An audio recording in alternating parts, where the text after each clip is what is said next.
If you want to change the world, start off by making your bed. If you make your bed every morning, you will have accomplished the first task of the day. It will give you a small sense of pride, and it will encourage you to do another task, and another, and another. And by the end of the day, that one task completed will have turned into many tasks completed. Making your bed will also reinforce the fact that the little things in life matter. If you can't do the little things right, you'll never be able to do the big things right.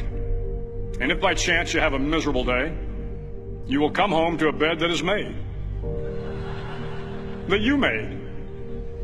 And a made bed gives you encouragement that tomorrow will be better. To pass SEAL training, there are a series of long swims that must be completed.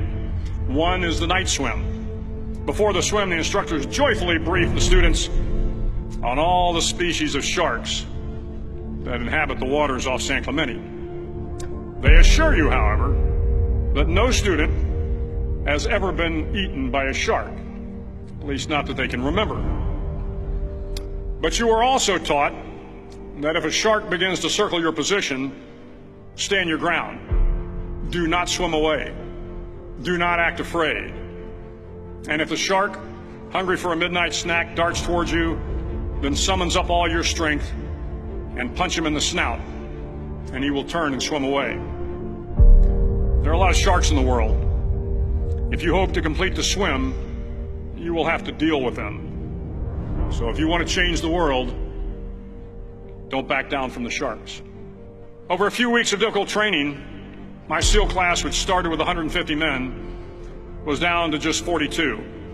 There were now 6 boat crews of 7 men each. I was in the boat with the tall guys, but the best boat crew we had was made up of the little guys, the Munchkin crew, we call them. No one was over 5'5". The Munchkin boat crew had 1 American Indian, 1 African American, 1 Polish American, 1 Greek American, 1 Italian American, and 2 tough kids from the Midwest. They out-paddled, outran, and outswam all the other boat crews. The big men in the other boat crews would always make good-natured fun of the tiny little flippers the Munchkins put on their tiny little feet prior to every swim. But somehow these little guys from every corner of the nation and the world always had the last laugh, swimming faster than everyone and reaching the shore long before the rest of us. SEAL training was a great equalizer. Nothing mattered but your will to succeed, not your color, not your ethnic background, not your education, not your social status. If you want to change the world, measure a person by the size of their heart, not by the size of their flippers. The 9th week of training is referred to as Hell Week. It is 6 days of no sleep, constant physical and mental harassment, and 1 special day at the Mud Flats.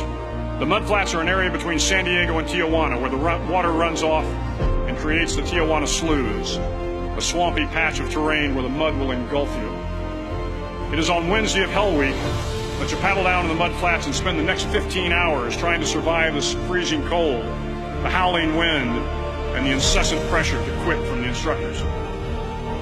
As the sun began to set that Wednesday evening, my training class, having committed some egregious infraction to rules, was ordered into the mud. The mud consumed each man till there was nothing visible but our heads. The instructors told us we could leave the mud if only 5 men would quit. Only 5 men, just 5 men, and we could get out of the oppressive cold. Looking around the mud flat, it was apparent that some students were about to give up.